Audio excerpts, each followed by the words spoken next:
In the previous video, we were talking about string libraries and string methods. And now let's talk about a string method find.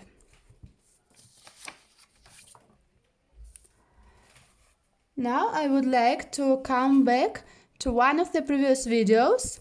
In this course, it's called cutting strings or slicing strings.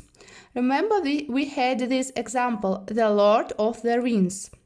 And I wanted to print out the piece or the fragment of the string, the rings. And what have I do? What's necessary to do if we want to print out this piece? We have to find out the index number of the lowercase letter t. And if we do it manually, it's quite uncomfortable. We have to count 0, 1, 2, 3, 4, etc. Imagine you have a longer string, quite a long string, a text, and you have to print out some fragment, some piece of the string from the middle of the string. And if you manually count the index number of the first letter of this piece, it would be quite difficult and you can easily make a mistake. But there is a solution for this problem, and you can use string method or a function find. This string method doesn't modify the string, but it helps us to find any index number of any character of the string. So let's do that. I create a new variable, I call it x, and then I write my variable n, find, and then in the parentheses I have to write the piece of the string. For example, I can write even the rings, or now I just write the first letter of this desired fragment. I write the letter t, lowercase t. Then print x, and my output is 12. Of course, I can write here something more. For example, I can write here the, and it would be 12. Or I can write the rings, and the result is 12. My output is 12. So now we know it's 12. Let's do string slicing. How we do it? Print, then n, and what I write in the square brackets?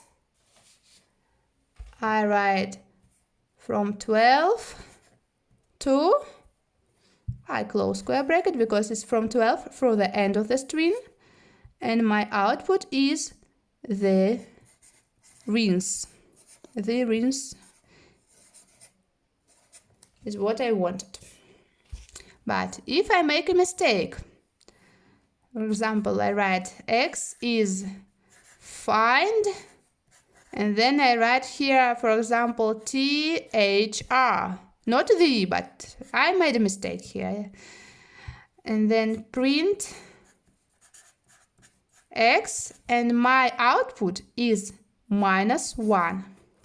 So when we use find function and we have -1 output, this means that our string piece that we put here as a parameter is wrong. We did a mistake there. Okay, so now I would like to print out the preposition of from the string of. So what should I do? I write x again, I create a variable, I call it again x, find, and then I write here of, print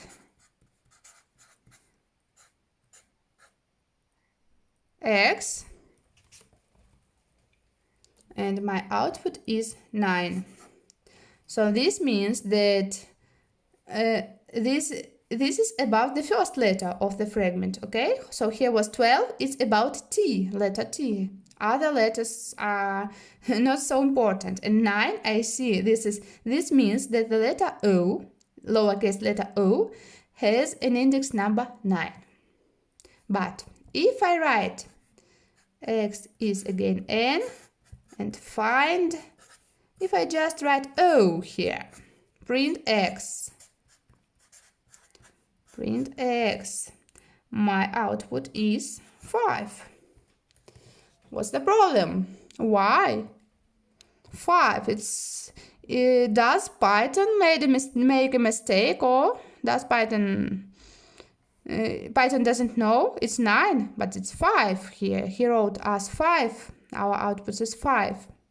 Yes, you can see here are 2 O's, 2 lowercase letters O, and Python gave us the index number of the first of them in the word Lord. So, but we need this O from off. There is a solution for this problem. Let's write again X is N, then find. We write again O, but in our find function we have to insert now the second parameter. We have to write here in the second position index number of the letter after that we are looking for our O. We are looking for the second O after letter R, D, okay? For the second letter O. So this letter O we already know has index number 5, and letter R has index number 6. It's quite easy to guess 6. We can't write 5 here. If we write 5 here, Python finds this O again. We can't write here 5. We have to write after. We found this O, yes, but we don't need this O. We need in the piece after this O. That's why we write here 6. We can also write 7, okay? They are quite close. So we wrote 6. And then print X, and we got again 9. So our output is 9 here. And let's do string slicing. So print and how to slice this off. We know this O has 9, so help me please. What should I write in the square brackets? From 9, then colon sign, and from 9 to 10, right? So this is 9. This was 5, by the way. This is 10, from 9 to 10. 9, from 9 to 11. Remember the rule, up to, but not including. And we have off here.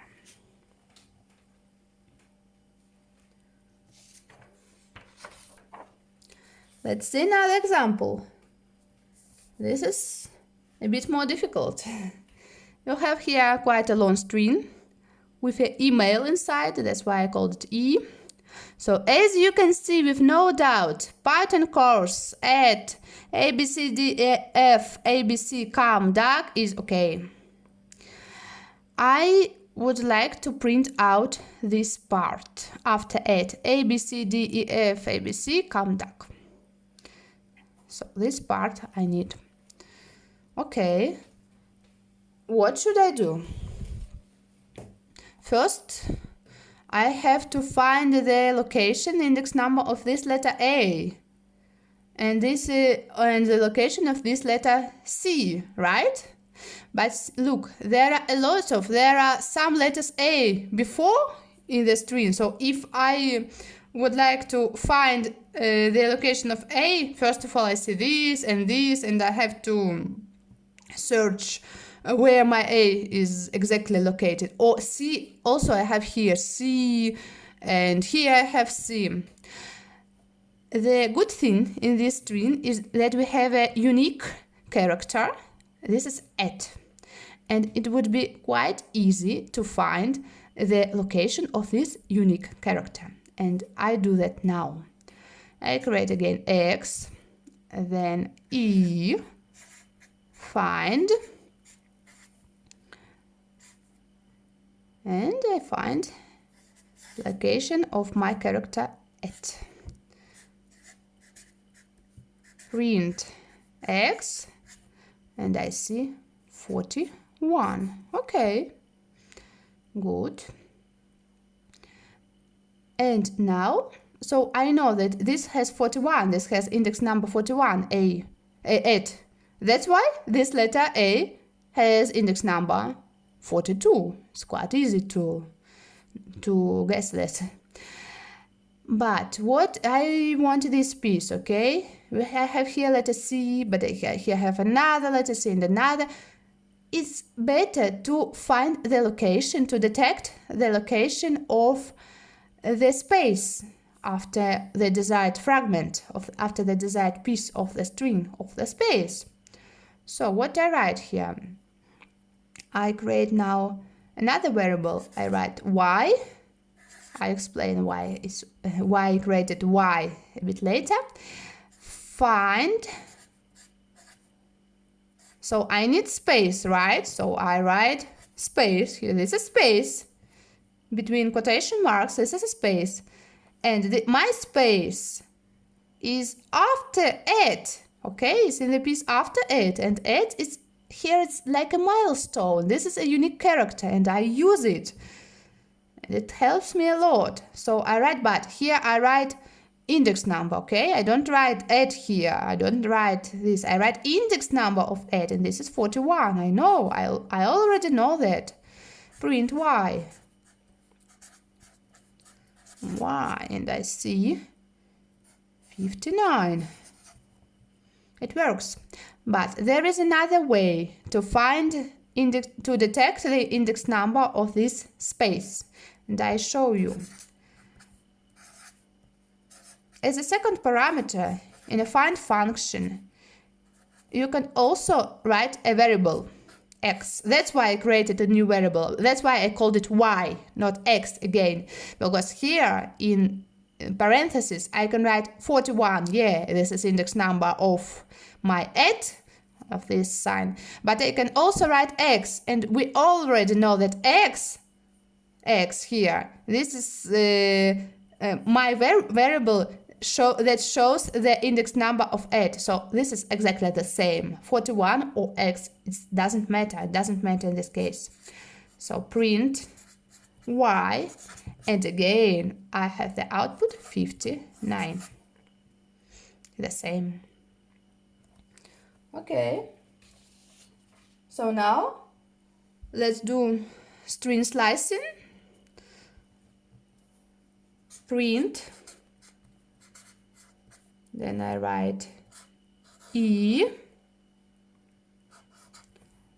The first number is 41, right?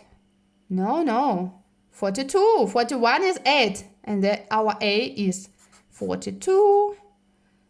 And the second number is 59. Up to, but not including, space. This space has index number 59. And then my output is A, B, C, D, E, F, A, B, C, come, duck. Of course, this is a fiction email. If someone has the same email, this is entirely coincidental. So, I got the desired fragment, and what conclusion can we do from this example? If we have some unique sign, like here at, this can be our milestone to cut the piece of the string, because there are a lot of repetitive letters. You can see the letter O is repeated, the letter A, the letter C. And if you have some text, some long string, and it consists of just letters and punctuation marks, points, dots, commas, you can just insert their at or even two at signs or numbers. You can insert 1 and 2. After that, don't worry, you can delete them anytime, but you can insert these numbers to to identify the fragment you want and then find the location using find function of these numbers or of this @ sign and cut the desired piece of the string. So this can help us a lot, such milestones, in looking for index numbers of the desired piece of the string. And now, this is exercise time. Please find your exercises in the video description below.